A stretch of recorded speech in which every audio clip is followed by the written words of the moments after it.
Olá, tudo bem? Vamos aos destaques desta edição. A Prefeitura de Taubaté tenta combater loteamentos irregulares. Pesquisa aponta mudanças no perfil da população contaminada pelo vírus do HIV. O preço da cesta básica cai na região do Vale do Paraíba. E a população de Pindamonhangaba poderá retirar os resultados dos exames pela internet. E veja também.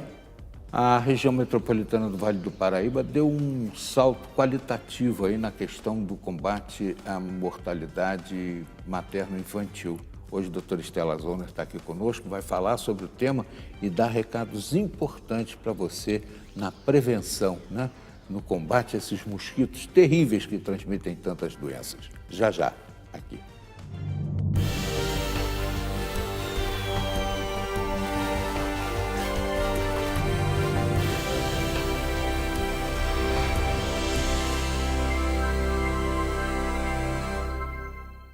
Seja muito bem-vindo, este é o Repórter Setorial, na TV digital e também na web. Vamos abrir essa edição falando de uma novidade em Pindamonhangaba. Os pacientes que realizarem exames no laboratório municipal vão receber os resultados a partir de agora pela internet. Após uma série de reclamações, a Prefeitura de Pindamonhangaba informou que dispensou o agendamento para pacientes que precisam fazer exames no laboratório central. Nós estávamos fazendo a adequação, né, com relação àquele início que nós tivemos, que teve um hiato entre a parada de fazer os exames através do laboratório que nós já tínhamos. Isso acarretou um acúmulo de exames. Então nós tivemos que fazer o agendamento. Só que nós já vencemos todo esse pessoal que ficou acumulado, com exames atrasados, já foi vencido isso, então voltamos à rotina normal. Então isso dispensa agendamento, pode ir direto, isso foi um ganho para a população. Os resultados dos exames podem ser retirados pela internet e o paciente deverá acessar o site da Prefeitura. Hoje já tem a possibilidade da pessoa retirar diretamente via internet na sua residência. Com as altas taxas de desemprego, muitos brasileiros recorrem à informalidade. O problema é que nessas condições, o trabalhador perde benefícios e garantias. Quando a taxa de desocupação de um país cai, é sinal de que a economia está melhorando. No caso do Brasil, a taxa de desemprego chegou a 12,2% no trimestre, encerrado no mês de outubro. Os números, quando comparamos com os resultados do trimestre anterior, que é de maio a julho, mostram um pequeno recuo.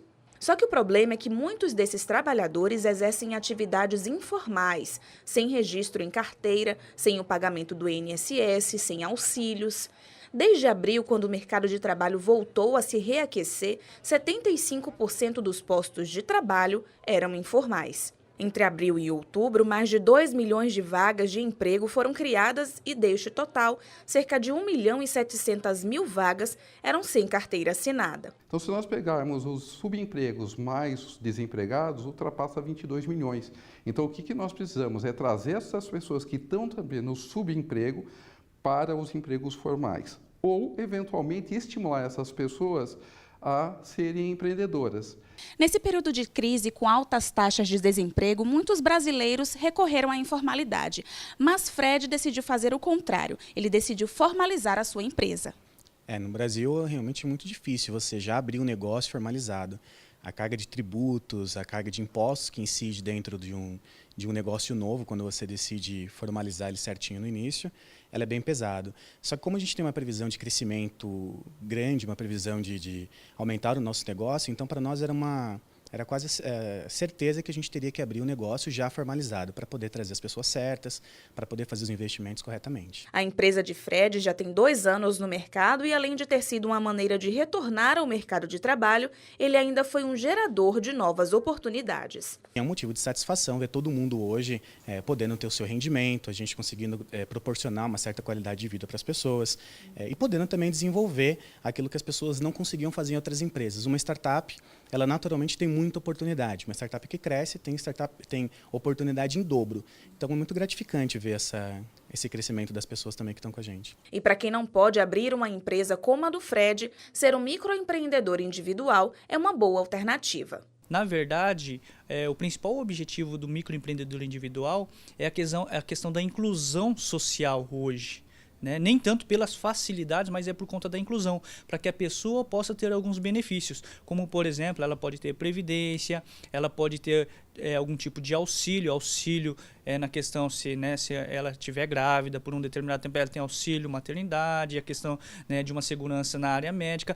Além disso, também ela pode ter acesso a mercados, como, né, alguns créditos voltados para o microempreendedor individual, e tudo isso de uma forma tranquila e rápida. O Congresso iniciou as reuniões da Comissão de Deputados e Senadores que vão traçar o orçamento do governo para o ano que vem. E logo na primeira sessão já existe uma previsão de corte de 44% da verba do Ministério da Ciência, Tecnologia e Comunicações. Fim de ano normalmente é o momento para planejar o ano seguinte. Desde projetos, passeios, viagens, ao valor que a família vai poder gastar por mês com cada área.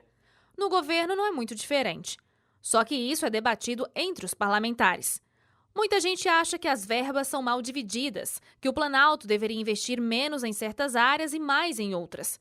E esse é justamente um dos pontos da Comissão Mista de Orçamento. Quanto o governo tem em caixa, quanto vai poder gastar, em que área vai investir, tudo isso precisa ser votado e aprovado pelo Congresso Nacional antes de entrar em vigor. E o orçamento de 2018 começou a ser debatido ontem no Congresso.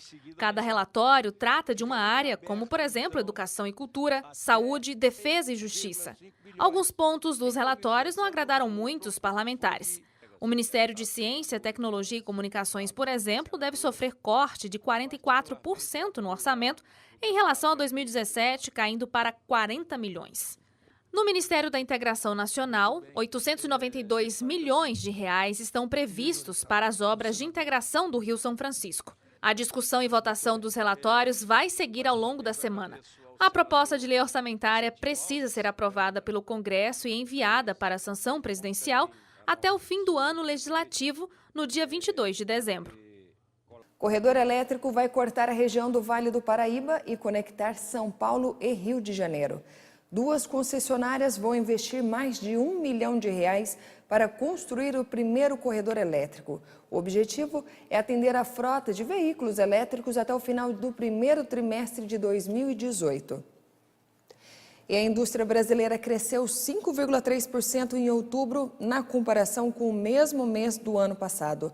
Os números representam a maior alta desde abril de 2013. A produção industrial brasileira fechou o mês de outubro com crescimento de 5,3% em relação ao mesmo mês do ano passado. Essa é a 6ª taxa de crescimento seguida nesta base de comparação. Foi a taxa mais elevada nessa relação desde os 9,8% de abril de 2013. O setor de veículos foi o que mais influenciou a alta. Os dados fazem parte da pesquisa industrial mensal, divulgada pelo Instituto Brasileiro de Geografia e Estatística. Em relação a setembro deste ano, o crescimento da indústria em outubro foi de 0,2%. Os números representam o segundo resultado positivo seguido nessa base de comparação. Com o resultado de outubro, a indústria acumula uma alta de 1,9% em comparação com os 10 primeiros meses do ano passado. Já o acumulado dos últimos 12 meses avançou 1,5%. É o avanço mais elevado desde 2014. Em outubro, 2 das 4 grandes categorias econômicas registraram taxas positivas. O grupo de consumo semi e não duráveis, como alimentos e roupas, cresceu 2%. Com isso, registrou a expansão mais acentuada do mês e interrompeu 2 meses seguidos de queda na produção. A categoria de bens de capital, que inclui máquinas e materiais de construção, teve crescimento de 1,1% e manteve o comportamento positivo iniciado em abril. Você fica com o comentário do dia com o advogado e jornalista José Carlos Cataldi.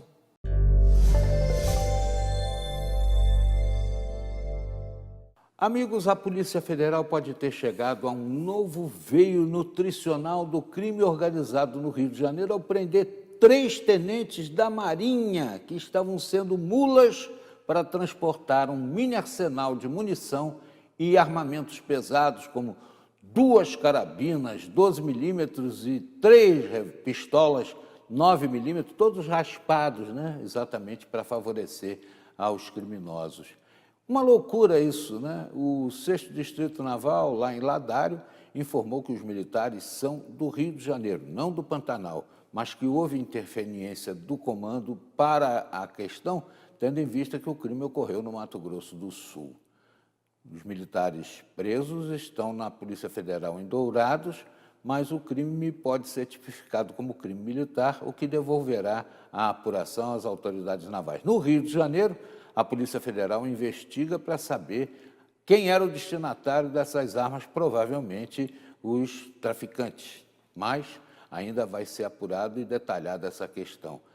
Barbaridade, né? Como é que pode, né, o sujeito perder uma carreira militar em potencial, 3 tenentes, e também arriscados a perder a liberdade por estarem favorecendo ao crime organizado contra pessoas inocentes, muitas vezes atingidos por balas dessas armas e munições que eles estavam traficando para o Rio de Janeiro. Muito triste.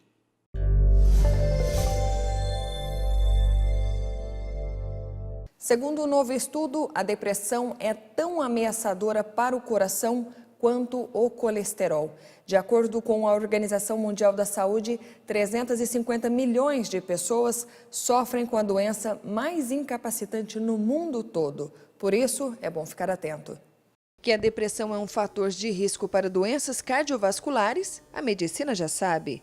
Alguns médicos apontam o que acontece quando a melancolia profunda aumenta. A melancolia profunda, ela aumenta alguns hormônios, em especial o cortisol. E o excesso de cortisol, ele acaba danificando os vasos sanguíneos e o coração. Para calcular o tamanho do impacto de cada uma dessas doenças, os cientistas analisaram 3.428 homens entre 45 e 74 anos. Os dados coletados durante 10 anos apontaram que a depressão foi responsável por 15% das mortes por doenças cardiovasculares. E de acordo com a OMS, Organização Mundial da Saúde, 350 milhões de pessoas sofrem com a depressão, que também é a doença mais incapacitante no mundo todo. A depressão é uma doença psiquiátrica, pode ser crônica ou recorrente, e ela apresenta alguns sintomas, como tristeza, cansaço, pessimismo, baixa autoestima, distúrbios do sono, enfim. Só que as pessoas não dão tanta importância para a depressão, mas ela é uma doença incapacitante. Tanto é que ela é a principal doença que causa afastamento de trabalho no mundo. Isso que a doutora falou é tão sério que um outro estudo feito pela OMS em 2009 revela de modo que, em 2030, a depressão será sozinha a maior causa das perdas para a população entre todos os problemas de saúde. Por isso, é bom ficar atento, pois a depressão e chateações cardíacas costumam andar de mãos dadas. Mas tem como controlar a ansiedade, doutora? A atividade física ajuda bastante, porque aumenta uma substância que chama serotonina, e ela que traz aquela sensação de bem-estar. Uma outra coisa que ajuda também a controlar a ansiedade é exercício de respiração com relaxamento. Massagem também ajuda bastante, mas uma coisa que é muito importante para os ansiosos são os pensamentos, porque o ansioso tem a mente embotada de pensamentos negativos e catastróficos. Então, é preciso identificar esses pensamentos e substituir por pensamentos positivos. Depois do intervalo, vamos falar de uma pesquisa que aponta mudanças no perfil da população contaminada pelo vírus do HIV. E ainda, a Prefeitura de Taubaté tenta combater loteamentos irregulares.